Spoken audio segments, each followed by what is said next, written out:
welcome to the lecture of thermodynamics. In this lecture, we will talk about state function and path function. Suppose I want to go from A to D.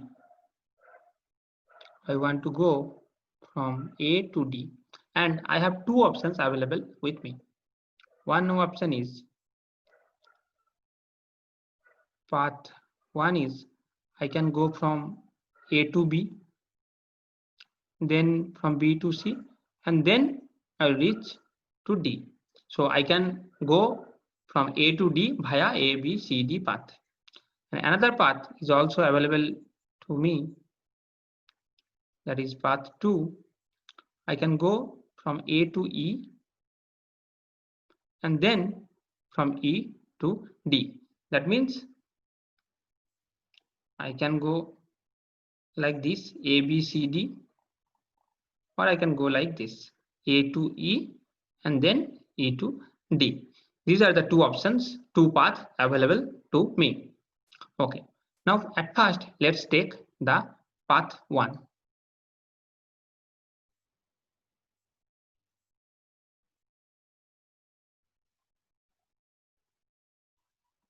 So path 1 means A to B to C to D.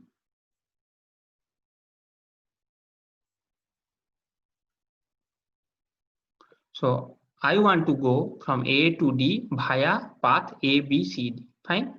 Okay. Now the energy corresponding to A is EA. Energy corresponding to B is EB. Energy corresponding to C is EC, and this is ED. Now I want to measure the total energy change. I want to measure the total energy change in this process A to D via the path A, B, C, D. Fine. So I want to measure the total energy change in this process. So I have to sum the individual steps. So delta E of A to B plus delta E of B to C plus delta E of C to D. Now delta E of A to B means EB minus EA plus EC minus EB plus ED minus EC.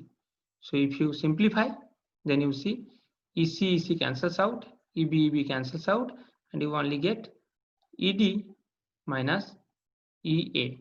So the total change in energy in this process when I'm going from A to D via this path A to B, B to C, C to D, then the total energy change, this is the total energy change, is dependent, is equal to ED minus EA. That means it is only dependent on the energy of final state and energy of initial state. So ED means energy of final state and energy of initial state. So okay, this is in case of path 1.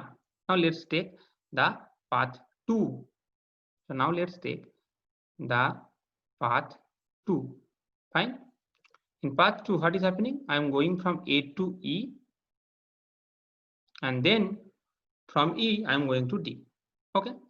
Now in this case also, if you want to measure the total energy change from A to B, A to D via the path AED, then you have to again do the addition of the individual steps. Delta E of A to E plus delta E of E to D. Delta E of A to E means EE minus EA plus ED minus EE. Fine. So EE will cancel out and we will get ED minus EA. So we are getting the same results. So if I write here what we are getting, so two options were available to me to go from A to D. So these are the two options. These are the two options that are available to me. This is path 1 and this is path 2. In both the cases, the result I got is that the total energy change in this process A to D is ED minus EA. So in path 1, we have seen that we are getting this result ED minus EA, and when we followed the path 2, in that case also we are getting the same result, that is ED minus EA. ED minus EA. That means from here what we can conclude is that, the total energy change, whether in path 1 or path 2, is only dependent on the energy of final state. This is final state, and this is energy of initial state. That means energy, so in path 1 and path 2, in both the cases, we are getting the same result. That means the change in energy is only dependent on the energy of the final state and energy of the initial state. Okay. That means from here, what we can conclude is that energy is not dependent on path which is taken to achieve its final state from the initial state, but it is only dependent on initial and final state. So energy is not dependent on the path.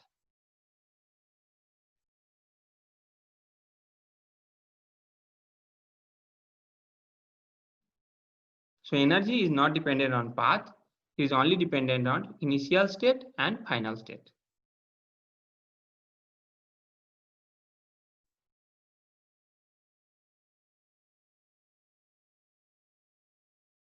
So to reach from initial state, so to go from initial state to final state, the path we are taking is not important to us. The only important thing is that what is the initial state and what is the final state. If we know only the initial state and final state, that is only important to us.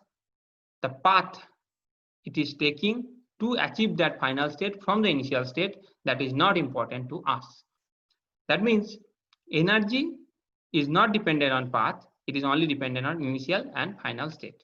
Okay. That means what we can conclude from here is that energy is a state function, because state function is that function which does not depend on path. It only depends on the initial state and final state, and does not depend on the path which is taken to achieve the final state from initial state. Fine. Okay. So energy is a state function. Now you can take a cyclic process, and that is like A to B, then B to C, then D to A, and then we're going back to A. So we're following a cyclic process, cyclic path from A to B to C to D, then again we're coming back to A. That means it's a cyclic process. Now in this cyclic process, if you measure the total change in energy, so delta E total, so total change in energy, that means you have to again add the individual steps. So delta E of A to B plus delta E of B to C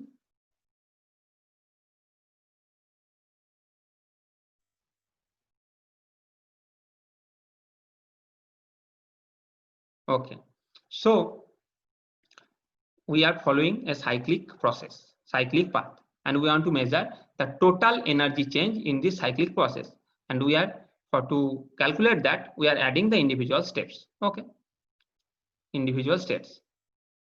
Okay, so delta E A to B means EB minus EA. This is EC minus EB. This is ED minus EC, and this is EA minus ED. So if you simplify this, then what you will get, EB cancels out, EA cancels out, EC cancels out, ED cancels out. That means what you are getting is equal to 0. That means the total energy change in a cyclic process is equal to 0. That we are getting from here.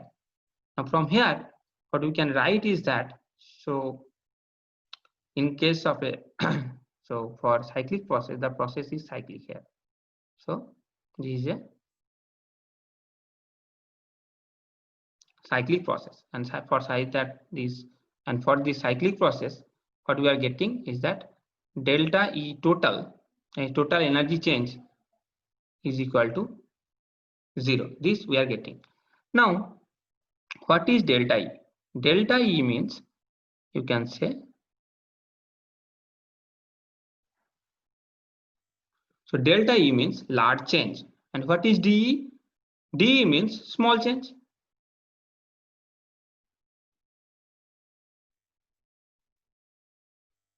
So delta E, generally we mean it by large change. So delta E is large change, DE is small change. Fine. Okay. Now, suppose you want to achieve delta E, that means a large change. So you can get large change by adding, by the summation of the small change. You can think like this. So if you want to achieve, if you want to get delta E, that means you can think like that. If you are summing, if you are doing addition of small changes, then you will get the large change. That means if you are doing summation of D like this, then you will eventually, so if you are doing summation of small changes, then it will lead to large change. That means if you are doing summation of DE plus D like this, then you will reach to delta E. That means what you are doing? You are doing summation. That means you can write integration of DE. You can write it like this. So if you do integration of DE, then you will reach to delta E. But this is a cyclic process. We are talking about a cyclic process. Now for cyclic process, we use this cyclic integral. So for cyclic process, we can write cyclic integral of dE is equal to delta E. And for cyclic process, delta E is equal to 0. That we have already seen. That means this is equal to 0. So from here we can conclude that the cyclic integral is equal to 0. Okay. So cyclic integral is equal to 0 for what? For energy. And energy is a state function. That means here you can conclude that for a state function, cyclic integral is equal to 0. Okay. So far what we have read, if we summarize like this, that important point of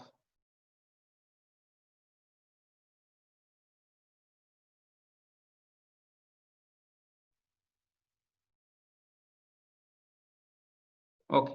So if we summarize the important points regarding state function, then what you will get that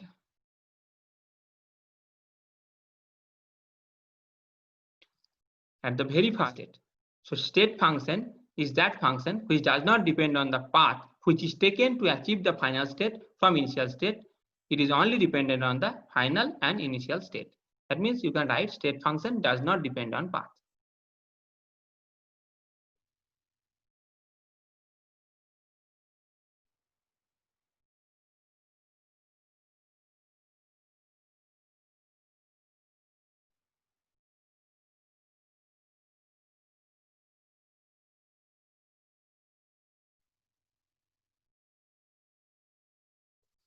So state function does not depend on path that is taken to achieve the final state from initial state. So it only depends on the initial state and final state, but it does not depend on the path that is taken to achieve that state. Okay, fine. Next important point regarding state function that you can write is that if suppose Z is a state function, then the cyclic integral of Z is equal to 0. Cyclic integral of dz equal to 0. This you can write, or you can say in opposite sense also, or you can say also that if this is true, that cyclic integral of dz is equal to 0, then z is a state function. You can say like this also. Fine. So this is also another important point regarding state function, that if z is a state function, then cyclic integral of dz is equal to 0, or you can say cyclic integral of dz equal to 0 means z is a state function. Okay. So now another important point regarding state function, what you can write is that suppose z is a state function,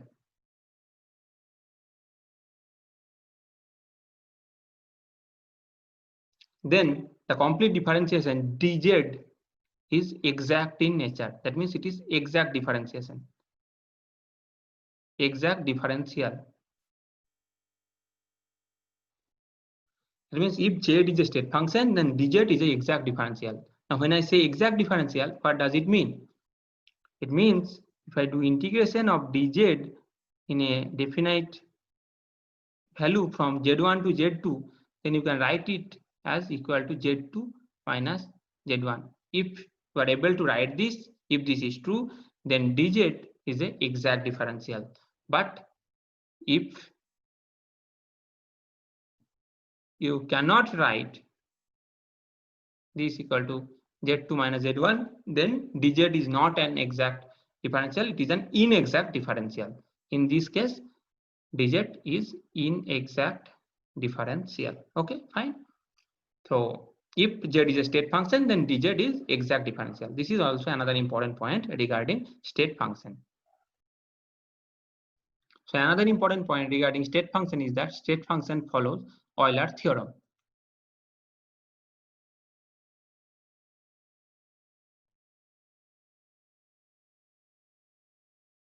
So another important point is that state function follows Euler theorem. And what is Euler theorem? That we will read. Now, if you recall our study of closed system, in closed system, the variables we got P, V, S, T, and also the corresponding variables G, H, A, U. These all are example of state function.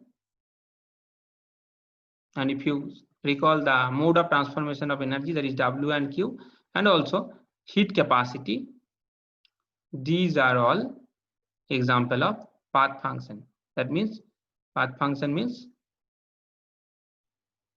their value is dependent on the path that is taken to achieve the final state from the initial state. Fine. Okay. So now we'll read Euler theorem.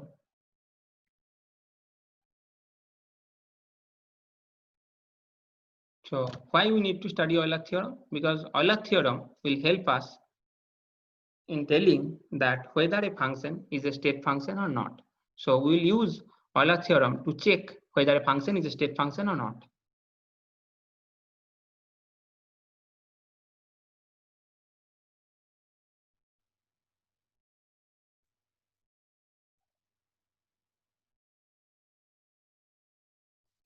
So to check whether a function is a state function or not, we will use Euler theorem in chemistry. Okay. So if we assume that z is a function of x and y, if z is a function of x and y, then the complete differentiation of z you can write like this: dz equal to del z del x at constant y into dx plus del z del y at constant x into dy. This you can write. Okay. Now if you assume that this is equal to m and this is equal to n, that means del z del x at constant y is equal to m and del z del y at constant x equal to n. So you can write that dz is equal to m dx plus n dy. So dz equal to m dx plus n dy. Now according to Euler theorem,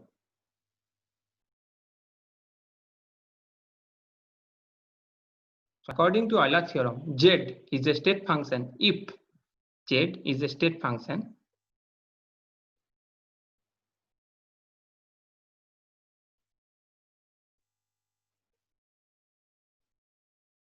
if you take partial differentiation of m with respect to y at constant x, and if you take partial differentiation of n with respect to x at constant y, and if these two values equal to each other, then in that case, if this condition is satisfied, in that case, z is a state function. So if z is a function of x and y, you can write dz equal to m dx plus n dy, where m is this, n is this. According to Euler's theorem, z is a state function if this condition is satisfied. And what is that condition? You take partial differentiation of f, m with respect to y at constant x. You take partial differentiation of n with respect to x at constant y. And if these two values are equal to each other, then z is a state function according to Euler's theorem. Now, if we put the value of m and n, then what you are getting is that del del y, m means del z del x. So del z del x at constant y, x is equal to del x, you put the value of n, del z del y. So del z del y at constant x, this is as constant y.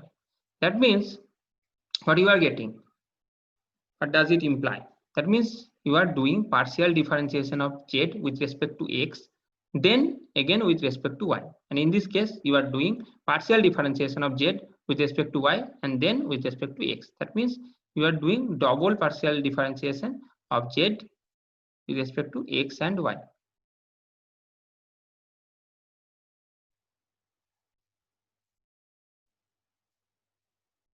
What is the meaning of this result? Del 2z by del y del x equal to del 2z by del x del y. That means you are doing 2 times partial differentiation of z. In one case, you are doing partial differentiation of z at first with respect to x and then with respect to y. In another case, what you are doing double partial differentiation of z at first with respect to y and then with respect to x. But in both the case, the value you are getting is same. If this is true, then you can say, according to Euler's theorem, your z is a state function. Fine. Okay. So this is true when z is a function of x and y. That means the function has 2 variables. But if the function has 3 variables, in that case, you have to satisfy 3 conditions. So let's see. F is a function of x, y, z, and so df you can write like this: del f del x at constant yz into dx plus del f del y at constant x into z into dy plus del f del z at constant x and y into dz. Now put this equal to m, this equal to n, and this equal to p. So m, n, and p. So df equal to, you are getting m dx plus n dy plus p dz. Fine. Now here, as f is a function of x, y, and z, you have to satisfy 3 conditions. First with respect to these two, then with respect to these two, and then with respect to these two.